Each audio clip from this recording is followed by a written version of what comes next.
Hi hello, ഞാൻ സീനയാണ്. അപ്പോൾ നമ്മുടെ മൂന്നാർ വ്ളോഗിൻ്റെ ഡേ 3 ആണെന്ന്. നമ്മളിപ്പോൾ പോണത് കൊളുക്കുമല സൺറൈസ് കാണാൻ വേണ്ടിയിട്ടാണ്. ഒരു 3:30 ആ സമയമൊക്കെ ആയപ്പോഴത്തേക്കും നമ്മളവരെ എണീപ്പിച്ചിട്ട് ഫ്രഷൊക്കെ ആയിട്ട് നമ്മൾ ഒരു 6 പേരടങ്ങണ ജീപ്പിൽ കയറിയിട്ട് നമ്മൾ ആ ഒരു സ്പോട്ടിലോട്ട് പോകണേ കേട്ടോ. അവിടെ ചെന്നപ്പോൾ ഉള്ള ആ ഒരുപാട് നേരത്തെ കാത്തിരിപ്പിന് ശേഷം വരുന്ന ആ ഒരു വ്യൂ ഉണ്ടല്ലോ, ഇതൊക്കെ ഭയങ്കര, നമ്മൾ സിനിമയിലേ കണ്ടിട്ടുള്ളൂ ഇങ്ങനത്തെയൊക്കെ വിഷ്വൽ. ഇങ്ങനെ സൂര്യരശ്മികളൊക്കെ ഇങ്ങനെയൊക്കെ വരണതും, എന്താ പറയുക, താഴത്ത് മൊത്തം കോട, ഭയങ്കര തണുപ്പായിരുന്നു, സഹിക്കാൻ പറ്റാത്തൊരു തണുപ്പ്. നമ്മളത് നേരിട്ട് തന്നെ എക്സ്പീരിയൻസ് ചെയ്യണം കേട്ടോ. ആ ഒരു പോക്കും വെളുപ്പിനെയുള്ള ഒരു പോക്ക് ഒരുപാട് അപകടം നിറഞ്ഞൊരു വഴി കൂടിയായിരുന്നു പോയിക്കൊണ്ടിരുന്നത് വെച്ചത്. അതിൻ്റെ ഇടയിൽ ഒരു ജീപ്പ്, ചെറിയൊരു കാണ പോലത്തേലൊക്കെ ജീപ്പ് വീഴുന്നുണ്ടായിരുന്നു.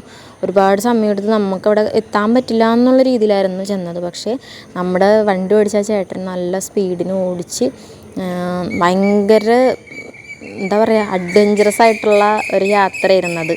അങ്ങനെ പോയിട്ട് നമുക്ക് ഒട്ടും നഷ്ടം വന്നില്ല കേട്ടോ. പോയിട്ട് നമുക്ക് കാണാനുണ്ടായിരുന്നു അതിന് വേണ്ടിയിട്ടും. എല്ലാവരും ഭയങ്കര എക്സൈറ്റ്മെൻറ്റിൽ കാത്തിരിക്കുന്നത് ഈ ഒരു വിഷ്വൽ കാണാൻ വേണ്ടിയിട്ടായിരുന്നു. അങ്ങനെ ഫൈനലി സൺറൈസായി. നല്ല അടിപൊളിയായിട്ടുള്ളൊരു ഇത് കിട്ടി, വ്യൂ നമുക്ക് കിട്ടി. സൂര്യൻ ഉദിച്ച് വരണത് കാണാൻ പറ്റി. ഭയങ്കര തണുപ്പായിരുന്നു, എത്ര ഉദിച്ച് വന്നിട്ടുണ്ടെങ്കിലും കാര്യം ഉണ്ടായില്ല. ഭയങ്കരമായിട്ടും ഭംഗിയായിരുന്നു കാണാൻ വേണ്ടി, ഭയങ്കര തണുപ്പായിരുന്നു.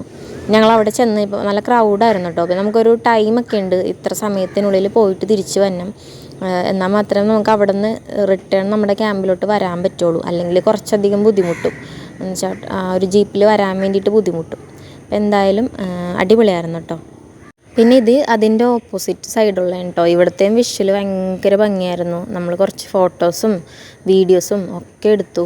പിന്നെ ഇവിടുത്തെ ക്രൗഡ് ഞാൻ നിങ്ങൾക്ക് കാണിച്ചു തരാം കേട്ടോ. എത്ര പേരാണ് ഈ ഒരു വ്യൂ കാണാൻ വേണ്ടി വന്നേക്കണേന്ന്. ഞാൻ പറഞ്ഞില്ലേ, നമ്മളിവിടെ വന്നത് ശരിക്കും പറഞ്ഞു കഴിഞ്ഞാൽ അത്രയും ബേർത്താണ്. പിന്നെ എല്ലാവരും നിൽക്കുന്നത് ഭയങ്കര അപകടം പിടിച്ച രീതിയിലാണ് നിൽക്കുന്നത്.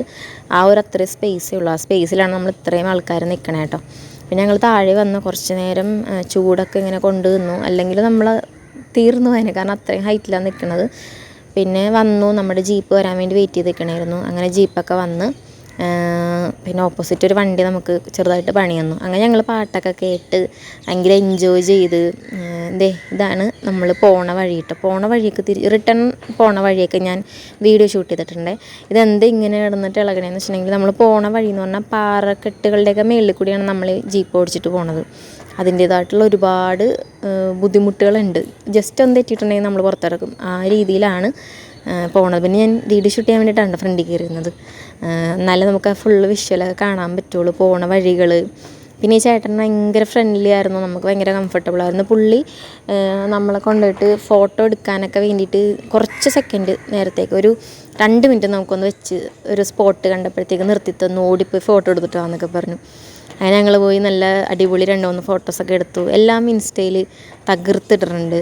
പിന്നെ ഈ പോണ വഴികളൊക്കെ കണ്ടില്ലേ, ഭയങ്കര ഗ്രാമപ്രദേശമാണ്. പിന്നെ ഈ ഏരിയയിലോട്ടൊക്കെ വരണമെങ്കിൽ പാസും കാര്യങ്ങളൊക്കെ വേണം. അവിടെ ഉള്ളവർക്ക് മാത്രമേ അങ്ങനെ കയറാനും എല്ലാത്തിനും പറ്റുള്ളൂ. അല്ലാണ്ട് നമ്മളൊക്കെ പോയിട്ടുണ്ടെന്നാണെങ്കിൽ പാസ്സൊക്കെ വേണം കേട്ടോ. അപ്പോൾ പോണ വഴി മൊത്തം ഇതേപോലെ ഗട്ടറും കാര്യങ്ങളൊക്കെ ആയിരുന്നു. പക്ഷേ അവിടുത്തെ ഭംഗി എന്ന് പറഞ്ഞിട്ടുണ്ടെങ്കിൽ ഈ ഫോണിൽ കാണുന്ന ഭംഗിയൊന്നുമല്ല, നേരിട്ട് കാണിട്ട് ഭയങ്കര ഭംഗിയാണ്. പിന്നെ നമ്മൾ നമ്മുടെ ക്യാമ്പിലോട്ട് എത്താറായിട്ടോ. ഇതാണ് നമ്മുടെ ക്യാമ്പ്. നമ്മളിവിടെയാണ് സ്റ്റേ അടിച്ചിട്ടുണ്ടായിരുന്നത്. പിന്നെ രാവിലത്തെ ബ്രേക്ക്ഫാസ്റ്റൊക്കെ കഴിച്ച് കഴിഞ്ഞിട്ട് നമുക്ക് ഇറങ്ങണം. അപ്പോൾ ഫ്രഷായി ബ്രേക്ക്ഫാസ്റ്റൊക്കെ കഴിച്ചു. അത് കഴിഞ്ഞിട്ട് നമ്മൾ റിട്ടേൺ വരാൻ വേണ്ടി പോകണം കേട്ടോ വീട്ടിലോട്ട്. അപ്പോൾ ഇത്രേ ഉള്ളൂ വീഡിയോ. ഇഷ്ടപ്പെട്ടാൽ ലൈക്ക്, ഷെയർ, കമൻറ്റ്.